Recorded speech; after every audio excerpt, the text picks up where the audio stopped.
Can we have hope of prosperity in the middle of this calamity that our culture seems to be right now? Let me tell you why I think you can in today's InspireU with Pastor Paul. And before I jump in, if you've been deconstructing your faith or rethinking your beliefs, go to my website, pastor-paul.com, and check out my Deconstruction U mentorship. I would love to walk that journey with you. Rethinking your faith is not a journey you should do alone. You should do it in concert with me. Let me walk alongside and the community of Deconstruction U people who are walking that journey just like you. Deconstruction U, check it out at my website, pastor-paul.com. Do you know that sometimes I coach people today and they tell me, how can I be happy or peaceful when I see what's going on in the world around me? And I say, yeah, it's tough. Things are pretty bad. I call myself pessimistically optimistic. When you look at the book of Jeremiah, you see a season very much like today, a country that considers itself godly but has forgotten to follow the commands of the Bible to seek justice for the poor, the foreigner, the marginalized, and the economically disadvantaged. And Jeremiah is a prophet saying, oh, God is going to punish us for that. At the same time, this empire of Babylon was threatening to come in militarily and take over Israel, and a whole bunch of prophets were running around saying, no, Babylon will not take Israel because we're God's favorite country. He wants to make Israel great again. And so no way is he going to allow us to be taken over by the Babylonians. And Jeremiah alone, known as the weeping prophet, was saying, nope, Babylon is going to come and overturn our culture and our religion because we have forgotten the commands to seek justice for the poor, the foreigner, the marginalized, and the economically disadvantaged.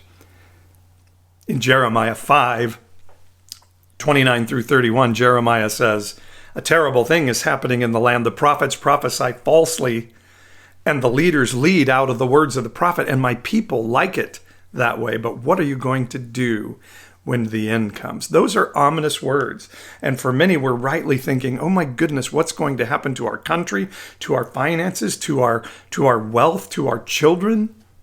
And those are things we should be concerned about and find the space inside to sit and meditate on what good things can come there. Can I tell you something amazing? Jeremiah 29:11 is one of the most beloved verses in the Bible. More people use it as a life verse maybe than any other verse of the Bible. I know I did in my younger days. And Jeremiah 29:11 says, God is talking and says, the plans for you are not for harm.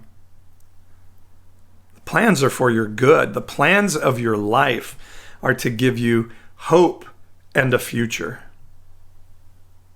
Jeremiah wrote that in Jeremiah 29, verse 11, at a time when culture was being completely ransacked and overturned. In the middle of Jeremiah saying, oh no, God is not going to make our country great again. We're going to be overturned. He says, but remember, the promises of life are good if we keep focused on what we're trying to do. We will have a future and a hope. And in that passage around there, Jeremiah says, hey, when this enemy comes and takes you out of your home and drags you to a foreign city, you know what you should do? Not protest and try to overthrow that city. Pray for the welfare of that city. For in that city's welfare, you will find welfare. Welfare is another word there that we could translate as shalom, a fullness of peace and hope and desire and love in the midst of calamity.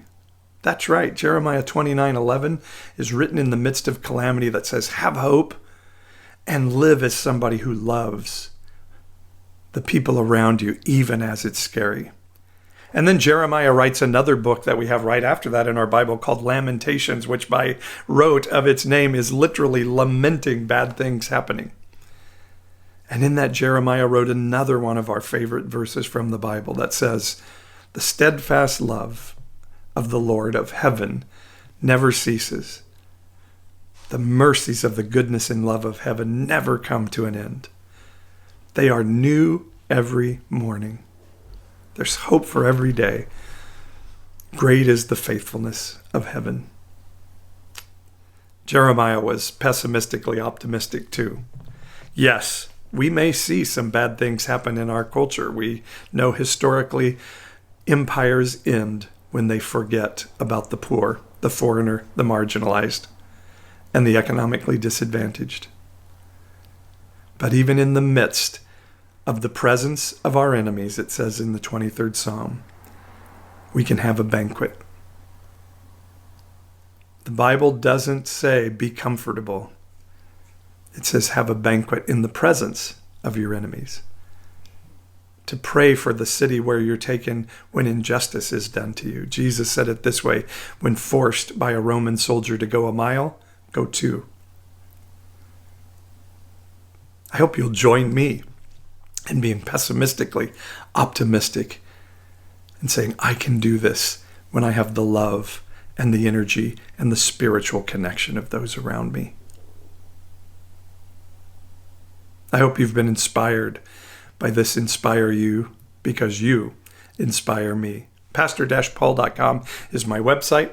Check out my mentorship, Deconstruction U. For those of you rethinking your faith, don't walk that journey alone. Walk it with me, Pastor Paul, and our Deconstruction U community. Find out more at Pastor-Paul.com.